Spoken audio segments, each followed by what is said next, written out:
Dito pa kaya sila?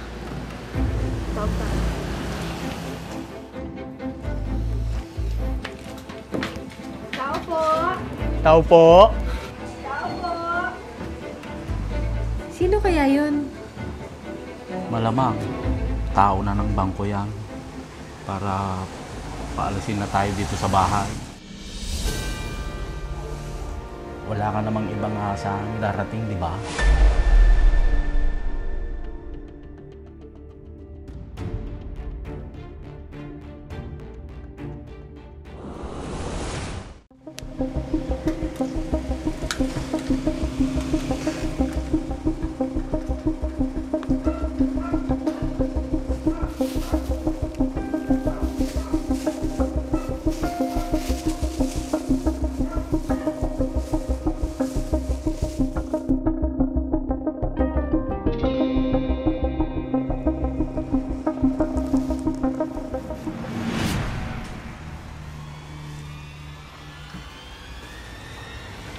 Ruby! Ano na naman yung pinamili mo?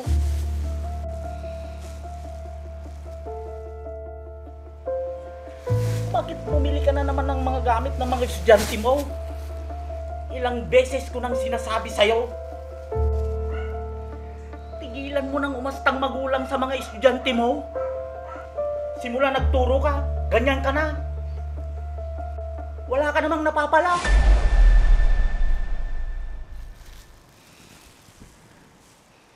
Mahal, kawawa naman kasi yung mga bata. Walang magamit sa loob ng klase. Hindi mo na problema yon. Bakit? Wala ba silang mga magulang?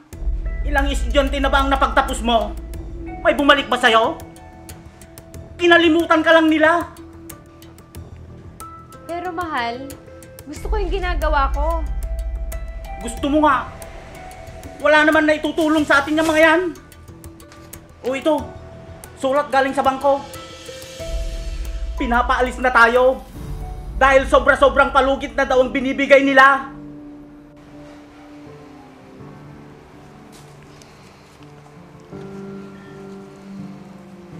Baka pwede pa tayo makiusap.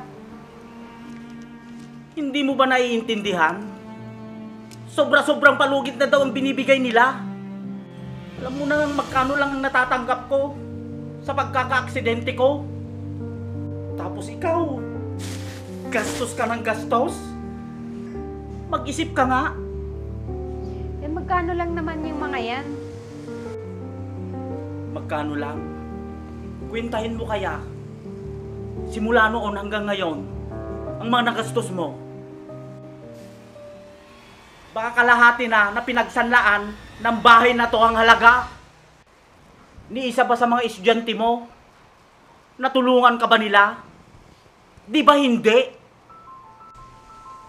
Yung iba, mayayaman na. Tapos ikaw, nagtuturo ka pa rin? Kahit matanda ka na? Huwag ka naman magsalita ng ganyan.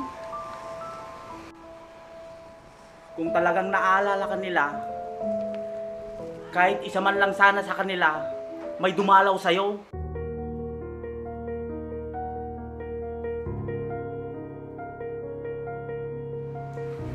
Berto,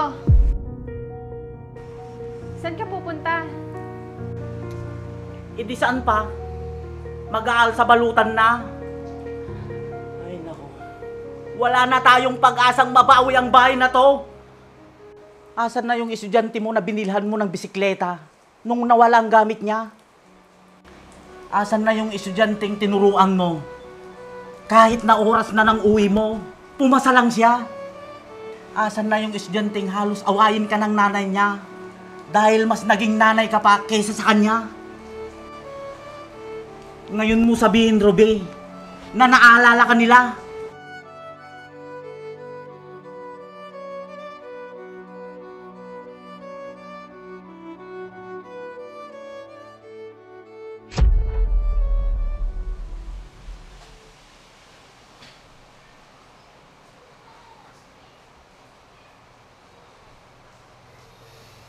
Asawa ni Ma'am Rebe to ah.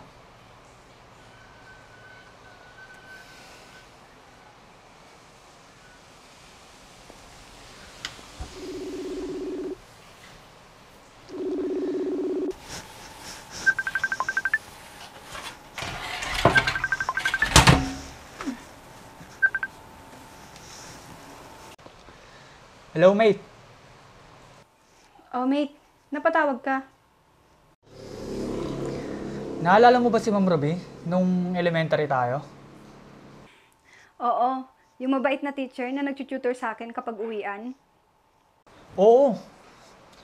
Ako naman, binilan niya ako ng bike nung ninakaw yung bike ko. Bakit? Anong balita kay ma'am? Mate, nakita ko kasi sa social media, mukhang may pinagdadaanan ata sila ng asawa niya. Gets ko na yung gusto mo mangyari, mate. Oo, mate. Mukhang eto na siguro yung tamang panahon.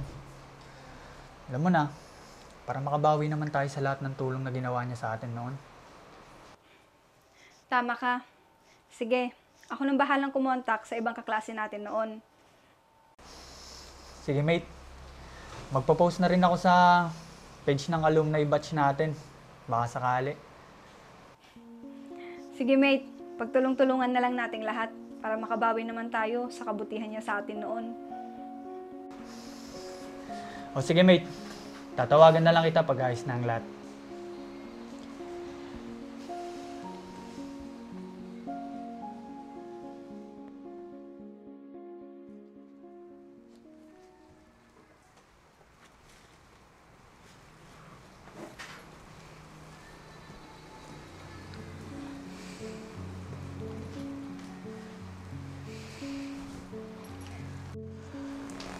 Natawagan ko na pala yung van na maghahakot ng mga gamit natin dito sa bahay.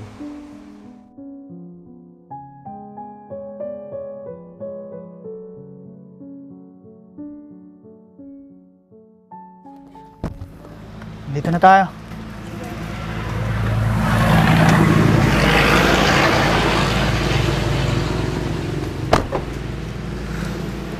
Nandito pa kaya sila? Tao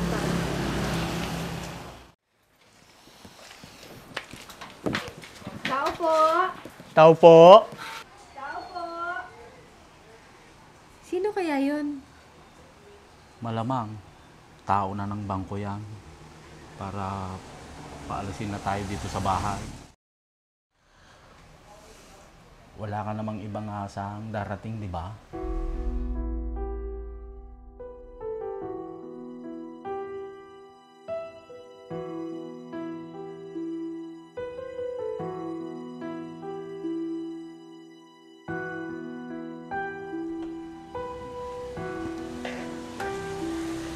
Sino po sila?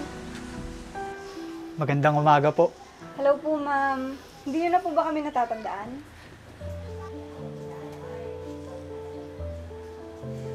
Hindi. Ma'am, ako po si Brian. Naalala niyo po ba yung binilhan niyo ng bike noon?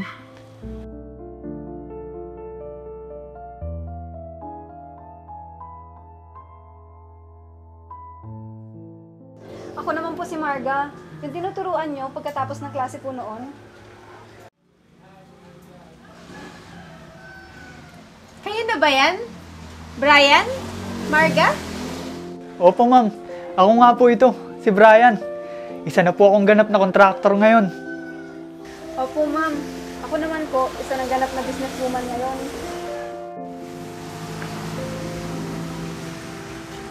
Bakit nga pala kayo na parito? Ma'am, nalaman po kasi namin na may pinagdadaanan po kayo. Kaya gumawa po kami ng paraan ni Brian at ng mga klase po namin noon para tulungan kayo.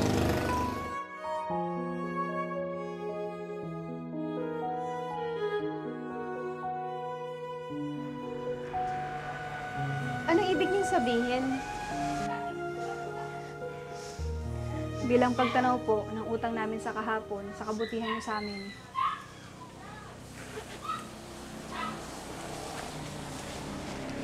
Tanggapin niyo po ito.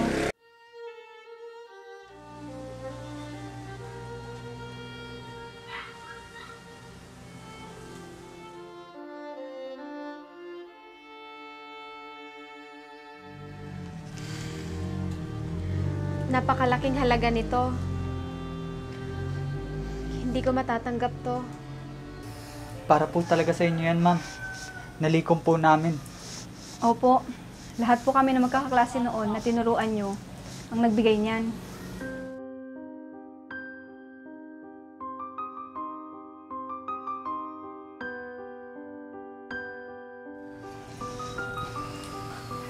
Tanggapin niyo rin po ito.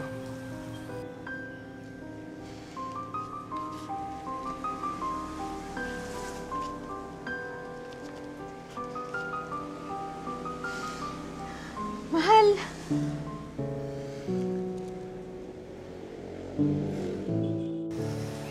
Hindi niyo na po kailangan umalis sa bahay ninyo.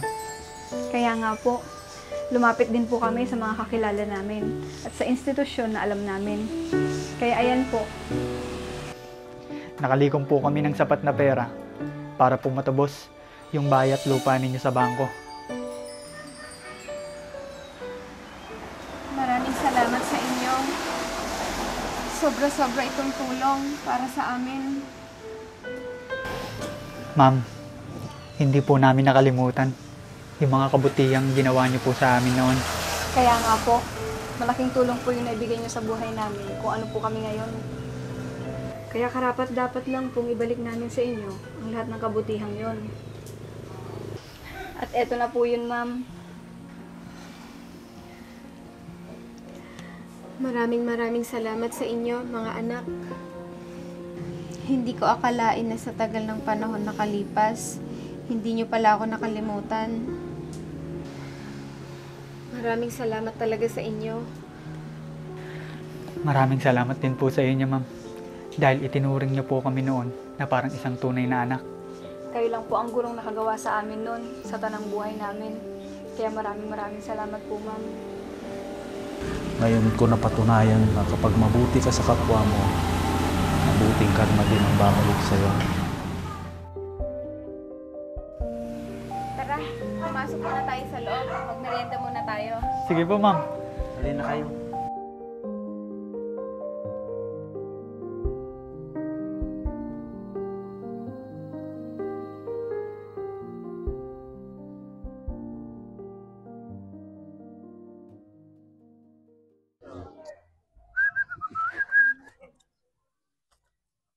Nagsilingin. Uno yung boy. Nagsiling mo ating motor mount. May tayo. Atratik ang gamitam. GR4 ceramic coating.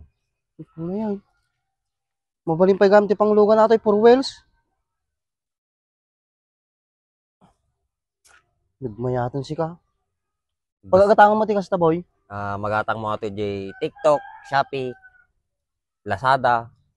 May ibus nga ro din eh. So gumatak to manin. May met pa no gumatang ka tikas to iti gatangay mag di buy one take two, buy one take three ta mas makatipid ka jay. Nung mabalin uri may isa lang kasta. Mabalin lat ta. Nagmayatan ni si ka. Nagsilang na eh. Gumatang to mamuti kasta. Uy, kita mo ni ati lugan ko. Kasla barbalulat ta kanayon. Nagsilang na eh.